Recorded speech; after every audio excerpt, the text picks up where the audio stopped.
do Senhor na primeira carta de Paulo aos Coríntios. Primeira carta de Paulo aos Coríntios, no capítulo 4.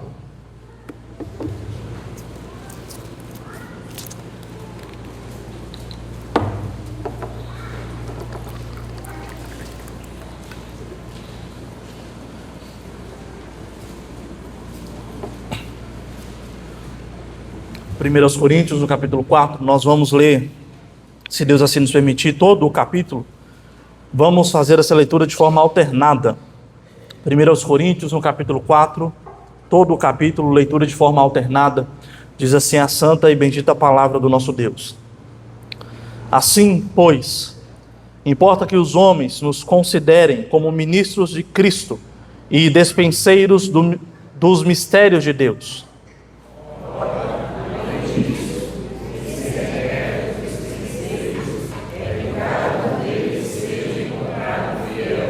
Todavia, a mim muito pouco se me dá de ser julgado por vós ou por tribunal humano, nem eu tampouco julgo a mim mesmo.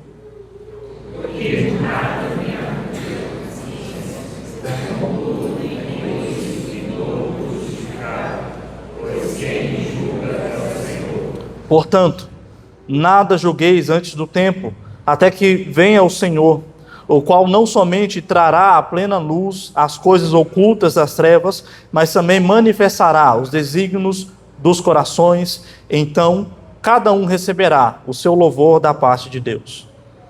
Estas coisas, irmãos, apliquei-as figuradamente a mim mesmo e a Apolo por vossa causa, para que por nosso exemplo aplicais isso.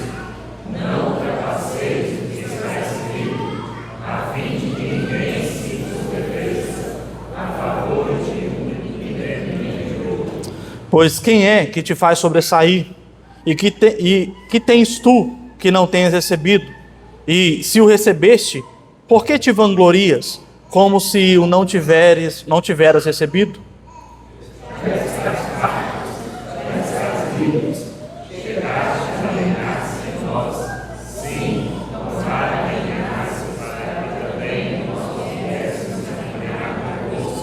Porque a mim me parece que Deus nos pôs a nós, os apóstolos, em último lugar, como se fôssemos condenados à morte, porque nos tornamos espetáculos ao mundo, tanto a anjos como a homens.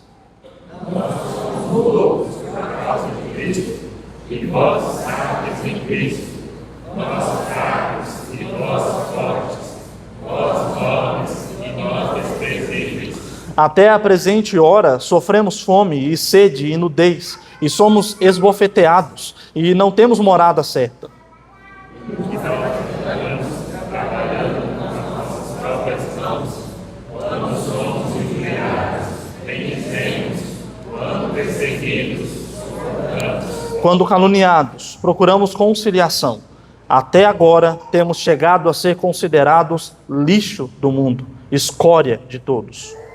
Não vos escrevo estas coisas para vos envergonhar, pelo contrário, para vos amonestrar como filhos de Deus amados. Porque, ainda que tivesseis milhares de preceptores em Cristo, não teríeis, contudo, muitos pais, pois eu, pelo Evangelho, vos gerei em Cristo Jesus.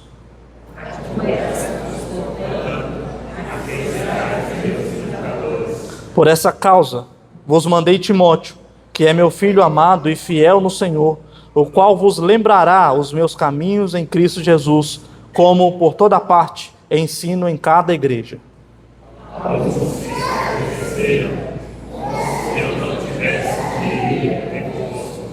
Mas, em breve, irei visitar-vos, se o Senhor quiser, e então conhecerei não a palavra, mas o poder dos ensoberbecidos. Porque o reino de Deus consiste não em palavras, mas em poder. Que preferis? Irei a vós outros com vara ou com amor em espírito de mansidão? Vamos orar mais uma vez?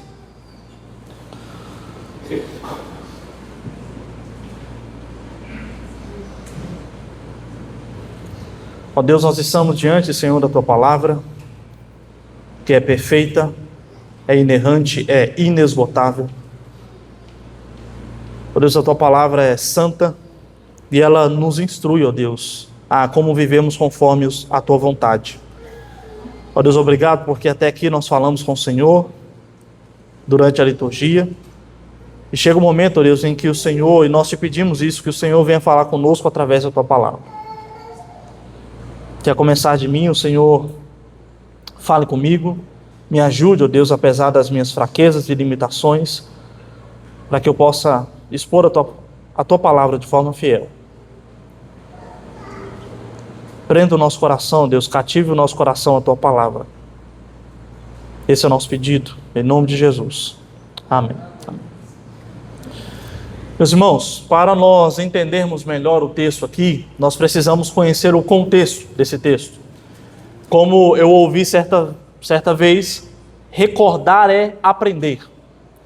Então, se você se lembrar de alguns detalhes do contexto aqui, você poderá relembrar para fixar ainda mais. E se você não ouviu alguns dos detalhes aqui, você terá a oportunidade de aprender. A primeira coisa que nós precisamos entender é que Paulo aqui ele já tinha os seus 25 anos de ministério. Ele não era alguém novato no ministério. Depois da conversão dele, ele passou 14 anos recolhido, conhecendo os outros apóstolos, sendo instruído diretamente por Jesus Cristo. E depois desses 14 anos, Paulo começa a sua primeira viagem missionária, lá pela região da Galácia. E ele vai conhecer esses irmãos em Corinto apenas na sua segunda viagem missionária. E nessa cidade ele conhece um casal, fazedores de tendas, chamado Priscila e Áquila. E Paulo discipula esse casal e pastoreia a igreja em Corinto ali por 18 meses, ou seja, 1 ano e meio. Na terceira viagem missionária de Paulo, dessa vez ele se estabelece em Éfeso. E ali ele inicia um trabalho missionário de forma incisiva. Paulo então, no meio da sua missão em Éfeso, na sua terceira viagem missionária, ele começa a receber notícias da igreja que ele pastoreou em Corinto. E ele fica sabendo que a igreja estava recebendo pessoas ímpias como membros. A igreja estava recebendo pessoas não cristãs como membros comungantes da igreja. E ele trata desse assunto em uma primeira carta que nós não temos acesso. Nessa carta aqui que nós temos acesso, ele vai tratar novamente desse assunto, mas ele aproveita para exortar sobre outras coisas, sobre outros problemas. Por exemplo, ele vai trabalhar sobre a unidade da igreja, ou na verdade ele vai trabalhar sobre a falta de unidade da igreja. E é nesse contexto que Paulo está a mais ou menos 400 quilômetros de mar, de Éfeso a Corinto, realizando um trabalho missionário em Éfeso, e ao mesmo tempo ele precisa pastorear esses irmãos a 400 quilômetros de mar. A essa altura, alguém poderia se perguntar, mas por que Paulo está gastando tempo? Por que Paulo gastou tanto tempo com esses irmãos? Não seria mais fácil ele só mandar alguém para pastorear aqueles irmãos? E de fato Paulo fez isso. No verso 17 que nós acabamos de ler, Paulo relata que ele enviou o jovem Timóteo para pastorear aqueles irmãos. Mas ele também responde o porquê. Por que Paulo ainda se importava com aqueles irmãos? Ou se importava tanto com aqueles irmãos? Ele diz isso no verso 15. Ainda que vocês tivessem milhares de instrutores em Cristo, não teriam muitos pais, pois eu gerei vocês em Cristo Jesus pelo Evangelho. Ou seja, Paulo se sentia responsável por aquela igreja. Paulo era como se fosse o pai espiritual daqueles irmãos.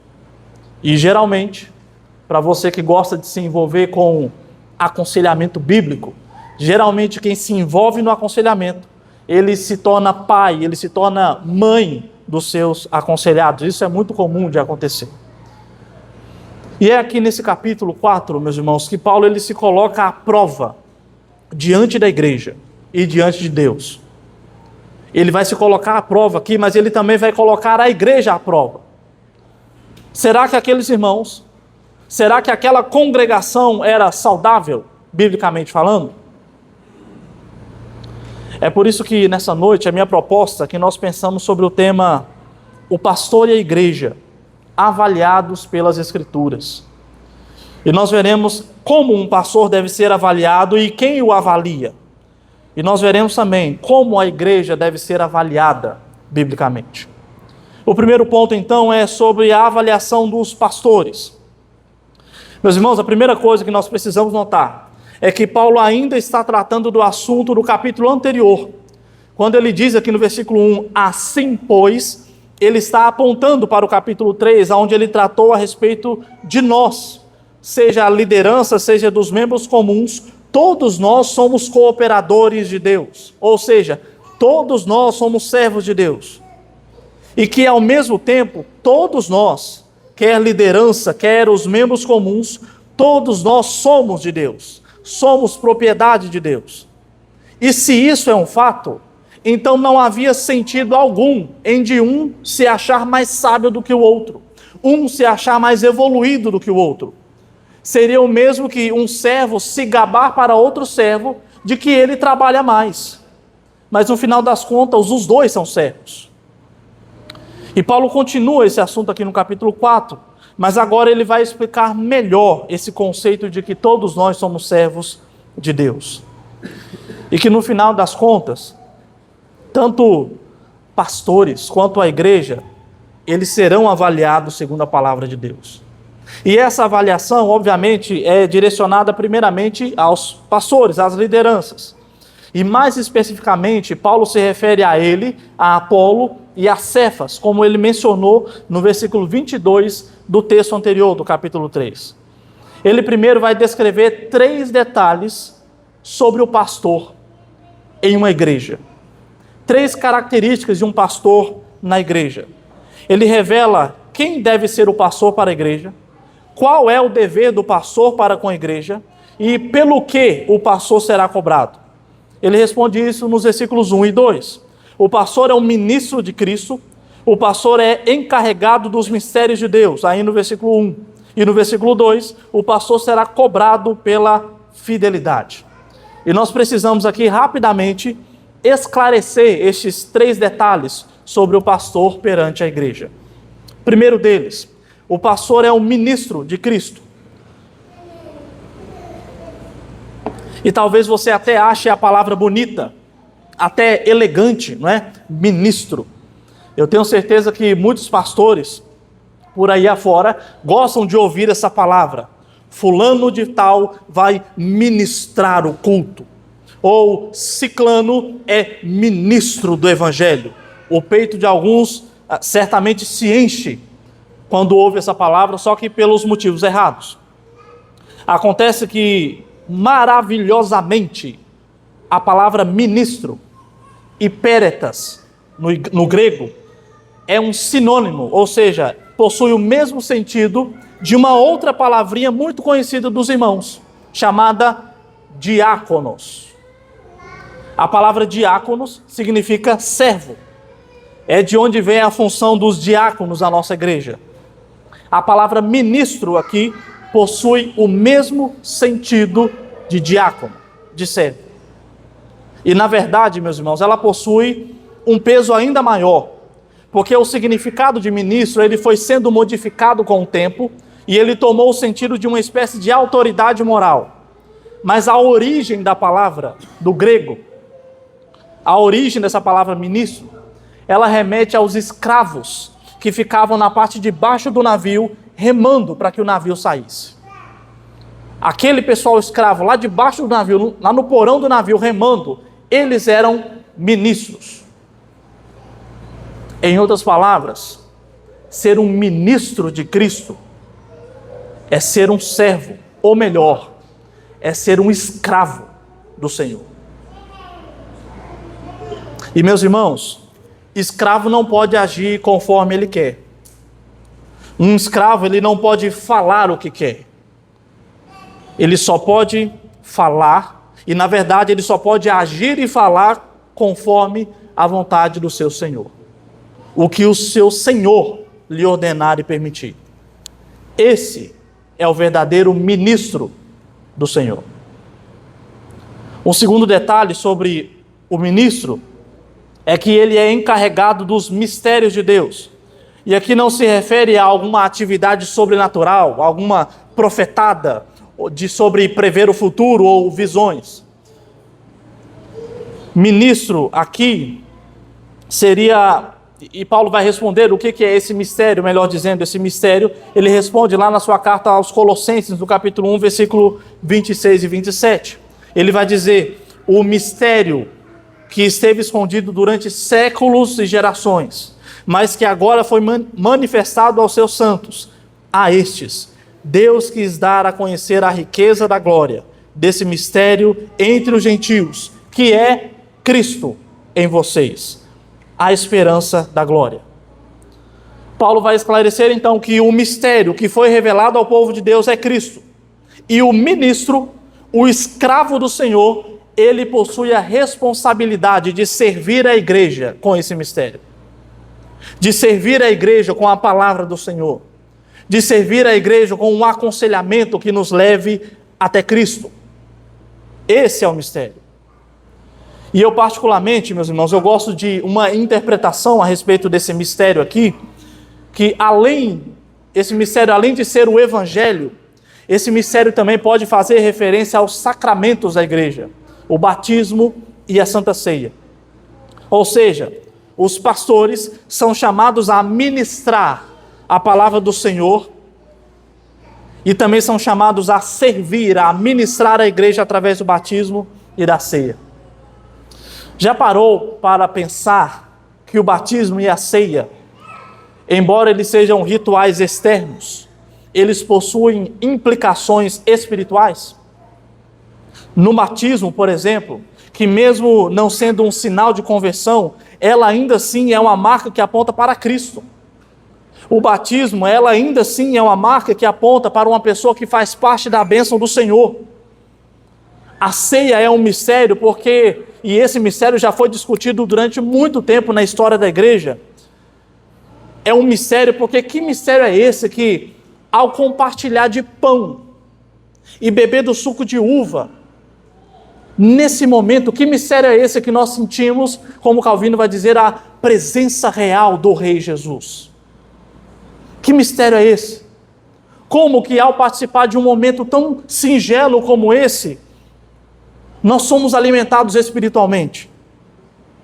É um mistério.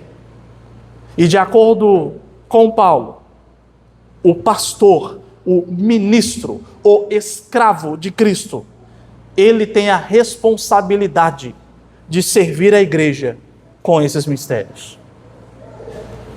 A terceira característica do pastor, e que ele será cobrado quanto à sua fidelidade, no versículo 2. E a fidelidade aqui, meus irmãos, não se refere a apenas ser verdadeiro na sua fala, mas ela também possui o sentido de que o pastor ele deve ser eficaz e confiável. E nesse caso, nós juntamos as duas primeiras características. O pastor ele deve ser eficaz no sentido de servir a igreja com a palavra de Deus, no aconselhamento que o leva para mais perto de Deus, na administração dos sacramentos. O pastor deve ser eficaz e ele deve ser confiável, porque o Senhor lhe entregou uma grande responsabilidade: cuidar da noiva do seu filho. Então ele tem que ser bastante confiável. Ele está cuidando da noiva de Cristo. Mas veja, alguém poderia dizer: ok, Paulo, você está dizendo que o pastor ele deve ser servo, ele deve ser os dispenseiros do mistério de Deus, ele deve ser fiel. Mas de onde você tirou isso, Paulo? Da onde você inventou isso? Bom, meus irmãos, acontece que houve alguém antes de Paulo que também se fez servo, mesmo sendo maior do que todos. Houve alguém antes de Paulo que revelou os mistérios de Deus para quem tivesse ouvido para ouvir, conforme revela o Evangelho, segundo Marcos, no capítulo 4, versículo 11. Alguém antes de Paulo, pouco antes de morrer, ele disse: está consumado, ou seja, acabou, eu fui fiel, eu fui eficaz na minha missão. Paulo não está inventando aqui um novo modelo de pastoreio, um novo modelo de ministério. Paulo só está aqui, meus irmãos, imitando Jesus. ele só está imitando Jesus e passando isso para frente, e passando isso para a igreja. Um outro ponto que nos chama a atenção aqui é que quando Paulo expõe essas características do pastor, parece que ele toma cuidado de não elevar o pastor demais a uma figura superpoderosa, mas ele também toma o cuidado de não rebaixar o pastor. O pastor, ao mesmo tempo que ele é um servo, ele é um escravo, mas ele é um servo de Cristo, não de homens. O pastor, ao mesmo tempo que ele serve a igreja, cabe a ele servir os mistérios de Deus. Isso é interessante porque uma igreja, meus irmãos, que chega a esses extremos, o de colocar o pastor em um pedestal supremo, ou de menosprezar o seu pastor, nesses dois casos, a igreja peca e sofre. E sofre. Porque quando o pastor é alçado ao patamar em que ele não deveria estar, na maioria das vezes, a igreja irá sofrer com abusos de poder por parte dos seus líderes. Quantas e quantas igrejas, se o pastor abrir a boca, lhes pedindo tudo o que eles têm, talvez para fazer uma viagem, e se o pastor for de fora, então, muitos entregam até a chave do carro, até a chave da casa. Mas ao mesmo tempo, quantas igrejas menosprezam o seu pastor, como se pastor não sofresse, como se pastor não ficasse magoado. O pastor não é artista, pastor não é mais santo do que os outros, é verdade.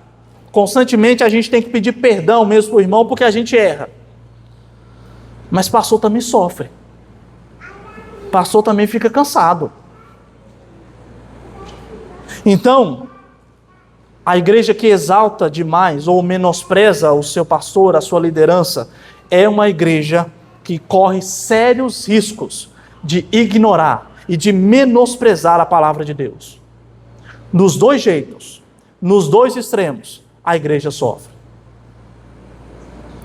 Mas Paulo ainda alerta a igreja, e Paulo alerta ele mesmo, e por que não, Paulo alerta inclusive os pastores de hoje em dia, que em última instância, não será a igreja que nos julgará, será o próprio Senhor.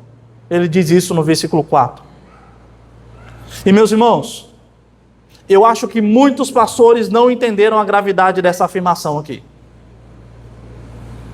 Muitos estão preocupados apenas com o seu julgamento, o julgamento social que vão fazer deles. Muitos estão preocupados com o julgamento ético que os homens vão fazer deles. E é claro, em alguma medida a igreja tem que sim avaliar o pastor segundo as Escrituras, a fidelidade, o testemunho, a piedade dos seus pastores, sim. Mas o verdadeiro julgamento, meus irmãos, o julgamento que nós devemos tremer como escravos de Deus, será o julgamento do nosso Senhor. Esse julgamento, sim, deveria fazer muitos de nós tremerem o coração. Até aqui, nós vimos sobre a avaliação bíblica dos pastores. Mas agora temos a avaliação também, a avaliação bíblica da igreja. Dos versículos 6 a 21. E nessa segunda parte do capítulo, na verdade, do versículo 6 ao 21. E nessa segunda parte aqui do capítulo, nós começamos a entender a gravidade do problema. A gravidade do problema que a igreja em Corinto estava enfrentando. Porque no versículo 7, melhor dizendo, até o versículo 21, de maneira geral, Paulo vai tratar de apenas um problema. Um problema tão grande que causou vários outros problemas. O problema do orgulho, ou da soberba. Nós já vimos um pouco disso lá no início da carta. Uns estavam menosprezando os outros porque não faziam parte do clubinho do pregador A. Outros faziam parte do clubinho do pregador B. No capítulo 3, Paulo já tratou sobre as pessoas se achando mais sábias do que as outras, só porque elas eram doutas nas sabedorias do mundo. Aqui Paulo se aprofunda ainda mais nesse problema. E o primeiro destaque dele é que a igreja se achava evoluída demais para ficarem apenas nas Escrituras. Veja o versículo 7, Paulo exorta: não ultrapasseis, não ultrapassem o que está escrito. A palavra, e o interessante é que a palavra ultrapassem aqui não se trata de uma ação, não é um verbo, mas ela se trata de uma preposição chamada hiper. Já ouviu falar? Hiper. Sabe quando você diz, hoje o sol está hiper quente? Ou, esse carro está hiper rápido? É exatamente essa palavrinha aqui em ultrapasseis. Dando a ideia de algo que foi além do saudável. Ele ultrapassou o permitido. Quando Paulo exorta para que a igreja não ultrapasse o que está escrito, ele está dizendo, ou melhor, ele está perguntando, por que a palavra de Deus não é mais o suficiente para vocês? Por que a Bíblia não é mais suficiente para a igreja? E a Bíblia aqui ele se refere ao Antigo Testamento. Vamos lembrar que nessa época não existia o Novo Testamento bonitinho, organizadinho como nós temos aqui hoje. Eles tinham o Antigo Testamento. E ao que parece, alguns começaram a pensar que as Escrituras já não eram tão suficientes assim. Eles precisavam evoluir mais. Inclusive, algo muito parecido aconteceu na igreja em Colossos. Os colossenses, envolvidos com a intelectualidade grega, eles começaram a buscar coisas mais elevadas do que Cristo. Vamos buscar coisas mais elevadas do que Cristo na filosofia, nos rituais, buscando visões e coisas mais elevadas. E a igreja em Corinto, ao que parece, sofria do mesmo problema. Olha, as Escrituras foram até a base, as Escrituras são a base, ok, mas nós precisamos de coisas mais elevadas. Nós precisamos de coisas assim mais compatíveis com a nossa intelectualidade. E aí você poderia pensar o seguinte, esse povo de Corinto, esse povo não tem base não. Esse povo de Corinto achando que a Bíblia é insuficiente, que heresia. Esse pessoal de Corinto não era crente não, bando de herege. Meus irmãos, nós vivemos uma época em que parece que para todo mundo as Escrituras não são mais suficientes. Parece que todo mundo quer alguma coisa a mais do que as Escrituras. As Escrituras são boas? São. Mas se tiver uma visão de um irmão, meu amigo, se tiver um sonho, uma coincidência, uma profetada, rapaz, a pessoa até arrupeia. Agora é de Deus. Não interessa se a Bíblia ordena o perdão. Não me interessa se o pastor, o irmãozinho foi lá e mostrou, ó, meu irmão, a Bíblia diz que tem que perdoar. Nós vamos ouvir e dizer sim, eu entendi, pastor. Realmente a palavra de Deus está certa, o Senhor está certo. Mas vai ficar por isso mesmo. Mas se aparecer alguém, de preferência um desconhecido, sem saber de nada da sua vida, e dizer, meu irmão, Deus manda te falar que você precisa perdoar, meu amigo, aí é de Deus. Aí é de Deus.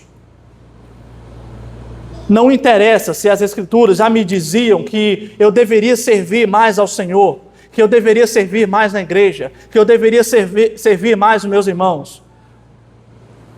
O que eu precisava de verdade era ler uma propaganda aleatória na rua que diz, servimos janta. Aí a pessoa lê a palavra servimos, Deus falou comigo. Deus falou comigo que eu preciso servir a igreja. Agora sim, daqui em diante, eu vou servir mais a Deus. Sério? Agora? Quando a Bíblia falava antes não era suficiente? Quando a Bíblia mandava perdoar antes não era suficiente?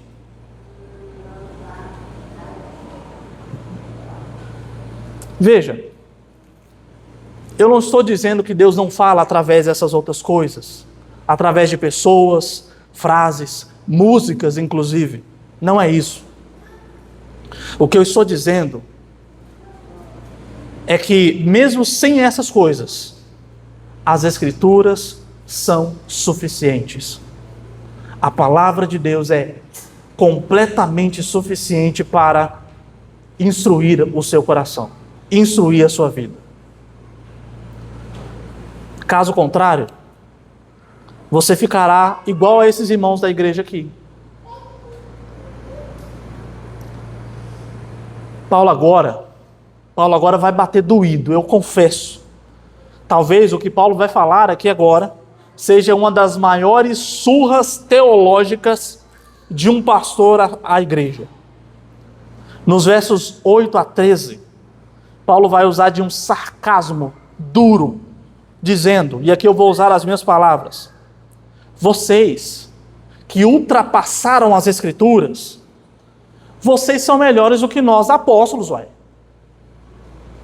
Vocês são sábios, ricos, vocês são reis. Enquanto nós, apóstolos, nós somos pobres. Parece que nós aqui somos os atrasados. Porque por amor de Cristo a gente é entregue à morte. Nós somos considerados loucos, fracos, desprezados, nós somos agredidos, caluniados, nós somos considerados lixo do mundo, só porque a gente é teimoso e continua pregando a palavra de Deus. Mas vocês não. Vocês são evoluídos, não é mesmo? Vocês já ultrapassaram as Escrituras, não é mesmo? É como se Paulo perguntasse à igreja: quem será que são os verdadeiros sábios? Vocês, desprezando a palavra de Deus? Ou os apóstolos, morrendo, sendo apedrejado, crucificado de cabeça para baixo, transpassado com lança, decapitado por causa do Evangelho? Quem será que é mais sábio? Paulo, a partir do verso 14 até o verso 17, ele deixa o sarcasmo de lado, a ironia de lado, e ele volta a falar francamente com a igreja. Paulo lembra aqueles irmãos que ele está falando daquela forma mais incisiva, porque ele se considera um pai espiritual àquela igreja, como nós já mencionamos no início. E como um pai, meus irmãos, Paulo faz um pedido. Ele faz um pedido solene no versículo 16: sejam meus imitadores. E alguém também poderia pensar o seguinte: mas isso não é um pouco de arrogância, ô Paulo? Nós não temos que imitar a Cristo? Como é que Paulo pede à igreja que imite a ele? E veja, nós poderíamos aqui responder essa pergunta com um argumento de autoridade. Uma coisa seria eu, um miserável, pobre comedor de feijão, pedindo aos irmãos que me imitassem. Quem sou eu na fila do pão para fazer isso, para falar isso? Outra coisa, completamente diferente, é o apóstolo de Cristo. É o apóstolo Paulo, inspirado por Deus, que escreveu a maior parte do Novo Testamento. Ele poderia dizer uma coisa dessas, nós não. Mas para além disso, lembra que quando nós estávamos falando sobre as características do pastor, eu disse que Paulo não estava inventando moda, Paulo não estava inventando um novo tipo de ministério, e Paulo estava apenas imitando alguém? Paulo estava apenas ensinando o que o seu mestre, Senhor Jesus Cristo, lhe havia ensinado? Pois então, faça as contas. Se Paulo estava imitando a Cristo, e ele pede à igreja que imite ele, no final das contas a igreja deveria imitar quem? Cristo. Cristo Jesus.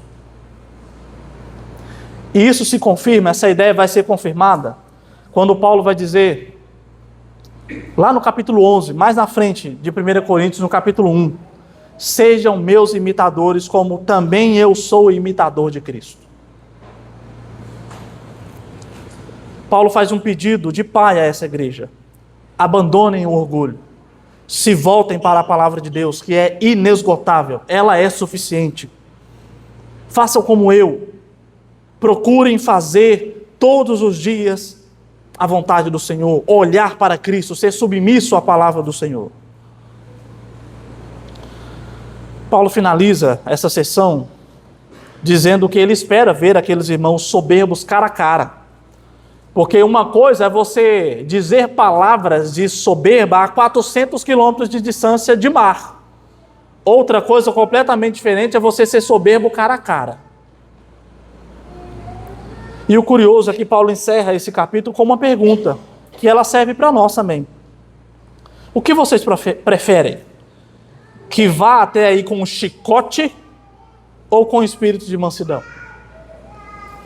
E ao ler essa pergunta, meus irmãos, eu me lembrei de uma frase que um certo reformador, ele proferiu no seu comentário e quando eu li me fez pessoalmente tremer o meu coração.